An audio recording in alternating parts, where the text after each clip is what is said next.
Hello hello everyone, स्वागत है आप सभी का मेरे चैनल में। और ये पेड़ पौधे लगाए हैं तो इनको पानी देना भी ज़रूरी है, तो मैं इनको पानी दे रही हूँ। ये पौधा जो लगाया था वो भी अच्छा जग गया है, डेली पानी दे देती हूँ मैं इनमें। वो भी अच्छा जड़ पकड़ लिया है, मैं वही देख रही थी। अच्छा जड़ पकड़ लिया है उसने और बढ़ रहा है। अब ज़मीन पर लगाने के बाद पौधे अच्छी तरह से पनपने लग जाते हैं, अच्छी तरह से, अब जल्दी बड़ा हो जाएगा। और ये किनारी पे भी कुछ अभी अभी लगाए हुए हैं सभी ने पेड़ पौधे, तो उसको भी पानी दे देते हैं सुबह शाम। और ये पौधा भी बहुत बड़ा हो रहा है। ये सारे अभी लगाए हुए हैं पौधे किनारी किनारी बाउंड्री वॉल के। और ये मैं पौधा बता रही थी, अच्छी तरह से उग रहा है, अब अच्छा पनप गया है वो ज़मीन में। और ये है बेलपत्री का पेड़, गार्डन में लगा हुआ, बहुत पुराना। अभी इसमें अच्छी हरी हरी पत्तियां और अच्छी साबुत पत्तियां हैं। श्रावण महीने में बहुत कीड़े लग जाते हैं, तब फिर पत्तियां बहुत साबुत नहीं मिलती, फिर सभी लोग यहाँ पर आकर तोड़ते हैं पत्तियां पर पूजा के लिए, लेकिन किसी को भी साबुत पत्तियां नहीं मिलती फिर उस टाइम पर। अभी सभी अच्छी पत्तियां हैं साबुत में, वही दिखा रही थी। मैंने भी ले आई थोड़ी सी तोड़ के पूजा के लिए। श्रावण महीने में बहुत पत्तियां सारी टूटी फूटी हो जाती है, पता नहीं क्या कीड़ा लग जाता है शायद उसमें। और बहुत से लोग पत्तियां तोड़ने आते हैं श्रावण महीने में, तो किसी को भी साबुत पत्तियां नहीं मिलती। वो बहुत ढूंढने पर कहीं कोमल पत्ती जो एक आधी रहती है वही मिल पाती है साबुत। और ये मैं पेड़ बता रही थी, अच्छा जग गया है, अच्छा लहरा रहा है। तो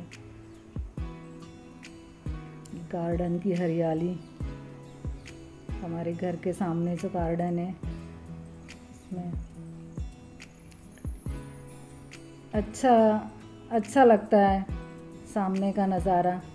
गार्डन है, अभी पेड़ पौधे सारे लगे हुए हैं, पहले के भी लगे हुए हैं। मीठा ऐसा खुशबू आ रही है तुमको? निशु को आम बहुत पसंद है, चाहिए निशु को? दे रहे हैं। हाँ,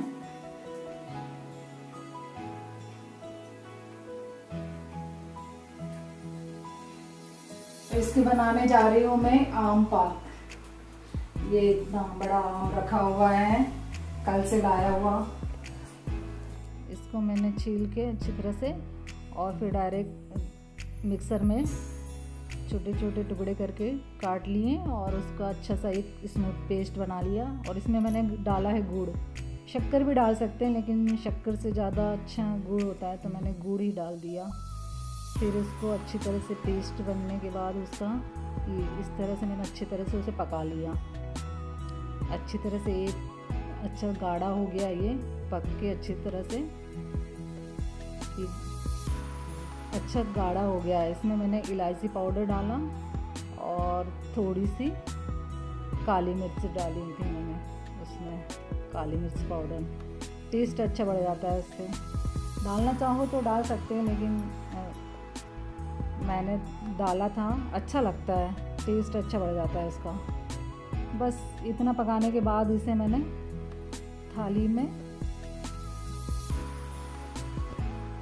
ये अच्छी तरह से गाढ़ी हो गई है ये पकने के बाद। इसे लगातार चलाते हुए अच्छी तरह से गाढ़ी हो गई। गुड़ भी डाला हुआ है तो गुड़ की भी चाशनी जैसे बन जाती है, गुड़ भी ठीक हो जाता है उसमें, और पक के अच्छी तरह से वो गाढ़ी सी हो गई थी। फिर मैंने थाली में ये घी लगाते हुए प्लेट में फिर इसे फैला दिया। और फिर इसे मैं ठंडा होने के लिए इसे सुखाना पड़ता है वैसे तो मैंने अभी तो हवा में रख दिया था इसे, पंखे में। फिर मैंने धूप भी दिखा दी थी उसे। ये थोड़ी छोटी थाली में रखी थी, इस कारण थोड़ा टाइम लगा इसे सूखने में। अभी धूप भी अच्छी तरह से नहीं निकल पा रही है। और यहाँ मैं बनाने जा रही हूँ फालूदा, क्योंकि बहुत दिन से कॉर्नफ्लोर रखा हुआ था मेरे पास, तो मैंने सोचा चलो आज ट्राई करते हैं फालूदा। तो उसके लिए फालूदे के सेव बनाने के लिए मैंने लिया आधा कप कॉर्नफ्लोर, और उसमें मैंने उसी कप से पानी डालते हुए उसे एक बाउल में घोल लिया अच्छी तरह से। कॉर्नफ्लोर को ये अच्छी तरह से घोल लिया ताकि इसमें गुठली न पड़े। आधा कप पानी डाला मैंने। और ये मीठी बनानी है हमें, फालूदे की सेवइयाँ, इसलिए मैंने उसमें 3 चम्मच शक्कर डाल दी। अब ये जो आधा कप पानी हमने कॉर्नफ्लोर में और 1 कप पानी पूरा लग गया इसमें। आधा कप इसमें घोल लिया और फिर जो आधा कप बचा था वो भी डालते हुए मैंने फिर इसको कढ़ाई में डालते हुए इसका अच्छी तरह से लगातार चलाते हुए ऐसा एक पेस्ट बना लिया। ये इसको इतनी तरह लगातार चलाते हुए इसका एक इस तरह से इस फॉर्म में आ जाता है। ये इसे लगातार चलाना पड़ता है, बहुत जल्दी ये थिक होने लग जाता है। फिर इसे इतना पकाया कि ट्रांसपेरेंट इस तरह से, मतलब ट्रांसपेरेंट पक के दिखना चाहिए, तभी इसकी सेव अच्छी बनेगी। नहीं तो यदि कच्चा रह जाएगा तो इसकी सेवइयाँ फूटने लगेगी, मतलब टूटने लग जाती। तो मैंने इसे अच्छी तरह से ट्रांसपेरेंट हो तब तक के लिए अच्छा चलाया मैंने। इसे लगातार चलाते हुए उसे अच्छी तरह से पकाना है जब तक कि ये ट्रांसपेरेंट ना दिखने लगे। ये इस तरह से जब ये इस फॉर्म में ट्रांसपेरेंट दिखने लग जाता है, समझ लीजिए कि ये अच्छी तरह से पक के तैयार हो गया है। गरम गरम ही सेव मेकर में डालना चाहिए, ठंडा नहीं होना चाहिए। गरम रहे तभी इसे सेव मेकर में डाल के इसकी सेवइयाँ बनाई जाती है। तो फिर मैंने इसे सेव मेकर में डालते हुए, और ये पानी बिल्कुल ठंडा होना चाहिए। ये मैंने पानी बर्फ़ वाला पानी लिया है, इसमें बर्फ़ के टुकड़े भी दिख रहे हैं, अभी पूरी तरह से घुला नहीं है। इसमें एकदम ठंडा कोल्ड पानी में ही बनाई जाती है, तो मैंने एकदम बर्फ़ वाला पानी लिया है। अब मैं इसमें सेवइयाँ बना रही हूँ, क्योंकि इसे ठंडे पानी में ही बनाएंगे तभी ये अच्छी तरह से और ठीक हो जाती है कोल्ड पानी में। इसमें बनाते हुए मैंने ये बना लिया ठंडे पानी में। इसको इस तरह से ठंडा पानी रहेगा तो ये टूटेगी नहीं, इसलिए इसके लिए थोड़ा बर्फ़ वाला पानी, ठंडा ही पानी चाहिए। फिर इसे मैंने 5-10 मिनट के लिए फ्रीज में रख दिया। पूरी तरह से ये बन चुकी थी। फिर मैंने इसे सेट होने के लिए 5-10 मिनट के लिए फ्रीज में रख दिया, ताकि अच्छी तरह से और सेट हो जाए। रबड़ी मैंने पहले ही बना कर रख ली थी, क्योंकि इसमें वैसे तो आइसक्रीम बनती है, अच्छी लगती है फालूदा में, लेकिन आइसक्रीम में टाइम लगता है, इसलिए मैंने रबड़ी बनाकर पहले ही रख ली थी। दूध को अच्छी तरह से उबाल लिया था गाढ़ा होने तक, उसमें ड्राई फ्रूट और इलायची पाउडर डालकर और मिल्क पाउडर डालकर मैंने अच्छी तरह से रबड़ी गाढ़ी सी तैयार कर ली थी। उसे ठंडा होने के लिए मैंने फ्रिज में रख दिया था। यह मैंने निकाली है रबड़ी, और ये इस तरह से बनकर तैयार हुई है फालूदा में खाने के लिए। अब इसी से हम फालूदा बनाएंगे। और कुछ कटे हुए आम के टुकड़े और आम का paste, dry fruit, tutti frutti, इस तरह से ये सारी चीज़ें मिलाकर मैंने फालूदा तैयार किया। फालूदा बनाने के लिए मैंने इसमें डाला है रोज़ वाला फ्लेवर, क्योंकि रोज़ का फ्लेवर अच्छा लगता है, उसका टेस्ट अच्छा लगता है। तो अब इसकी लेयर बनाते हुए मैंने पहले रोज़ फ्लेवर डाला, फिर रबड़ी डालते हुए फिर सेव डाला, फिर उसमें मैंने और सारे ये ड्राई फ्रूट और वो आम कटे हुए रखे थे, ये सारी चीज़ें डालते हुए मैंने एक के ऊपर एक लेयर तैयार कर दी ऐसी सारी। फिर रोज़ फ्लेवर डाला मैंने, अच्छा टेस्ट लगता है इसका। और ये है आम का जूस, और ये डालते हुए मैंने फिर से एक बार और सेव डाल लें, ताकि अच्छी तरह से इसका कोटिंग हो जाए पूरी तरह से, और अच्छी तरह से इसमें टेस्ट आएगा पूरी तरह से। ये आम के टुकड़े छोटे छोटे काट के रखे हुए थे, सारी चीज़ें जो जो अच्छी लगे, जो घर में अवेलेबल हैं वही चीज़ें डाली हैं मैंने। और ये टूटी फ्रूटी रखी हुई थी वो डालते हुए इस तरह से मैंने फालूदा तैयार किया।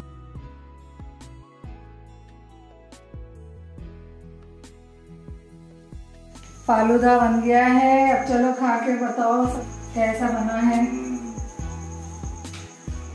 चलो लो कैमरा में बैठ के बाद तो दीदी भी तो बैठ गई। ये इसमें सेव बनी है, डली है फालूदे वाली। वाह बहुत टेस्टी लगेगी।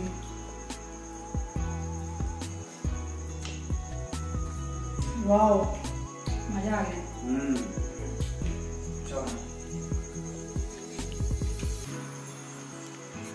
मस्त।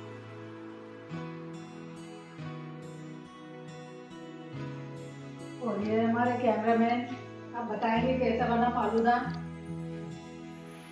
कैमरामैन कैमरे के पीछे रहते हैं हमेशा, अब आए हैं कैमरे के सामने, अब बताएंगे कैसा बना फालूदा। बहुत अच्छा बना है, टेस्टी टेस्टी एकदम रेडीमेड मार्केट जैसा लग रहा है। कैमरामैन को भी अच्छा लगा है, आप सभी को भी अच्छा लगे तो एक लाइक जरूर कीजिए। अब हो गई ये शाम। ये मैंने आम पाक सूखने रखा था, उसे भी निकाल कर मैंने घर में रख दिया है क्योंकि हमें जाना है मार्केट जाने की तैयारी हुई है हमारी। तो अब हम जा रहे हैं मार्केट। सैटरडे के दिन ही खुला रहता है, इस कारण हम मार्केट जा रहे हैं। और ये है मार्केट का सीन हमारा। बाड़े जा रहे हैं हम लोग, बहुत दिनों बाद जा रही हूँ मैं, करीब 1 साल हो गया होगा। आज 1 साल बाद मैं आज पहली बार जा रही हूँ, बहुत दिनों बाद। और ये है गोपांचल पर्वत बोलते हैं इसे ये। और इधर साइड है ये अम्बेडकर पार्क, ये पार्क है। जब हम नए नए यहाँ पर शिफ्ट हुए थे तो हम सारी जगह यहाँ घूम चुके हैं, तो अब ज़्यादा जाते नहीं हैं बस। और डीडी मॉल है, ये एक ही मॉल है सबसे बड़ा, ये है डीडी मॉल। और ये है ज़ू, इधर साइड ज़ू है, डीडी मॉल के सामने ही ज़ू है, गुरुद्वारा है। और वहाँ से होते हुए हम लोग अब ये आ गए मार्केट। मुझे कुछ ज़रूरी छोटी मोटी चीज़ें लेनी थी, वो भी ले लिए क्योंकि बाड़े आना बहुत कम होता है।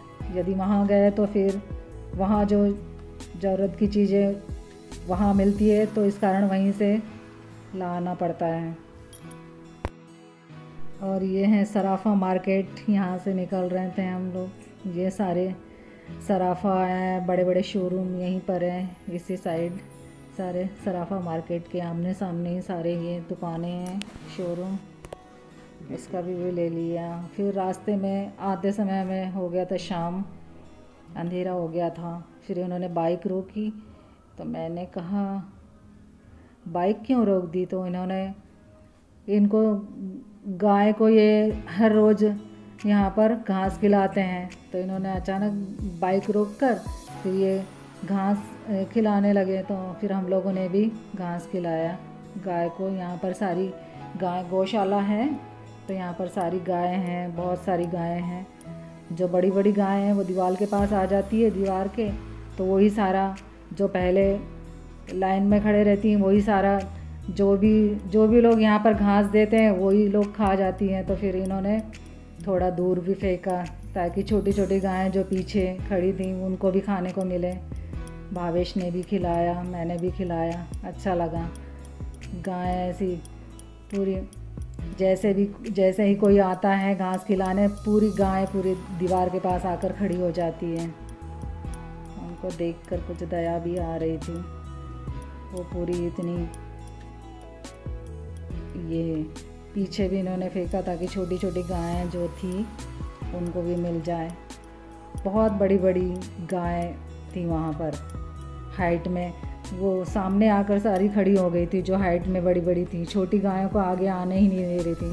हमने फिर वहाँ से गाय को चारा खिलाते हुए शाम ही हो गई थी हमें।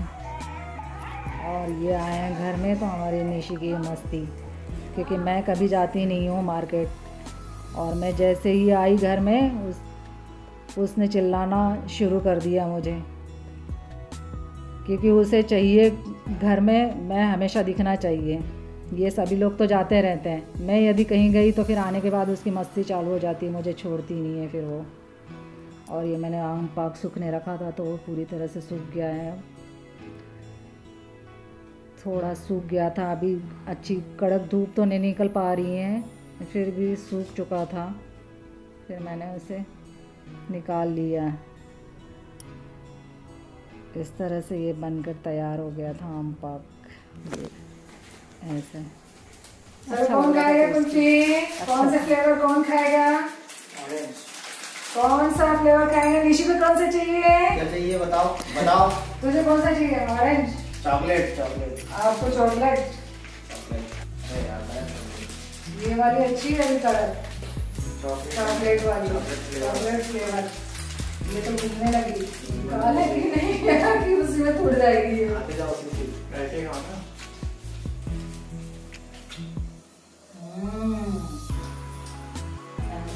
हमारी वाली अच्छी।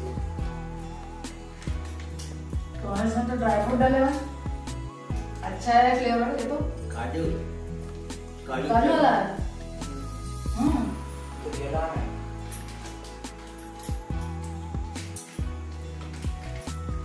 कटी नहीं है। कुल्फी को तो ऐसे खाता है क्या?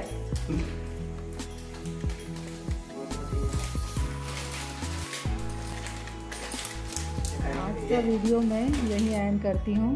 अगर ये वीडियो आपको पसंद आए तो लाइक एंड सब्सक्राइब करना ना भूलें। तब तक के लिए bye bye, take care, thank you.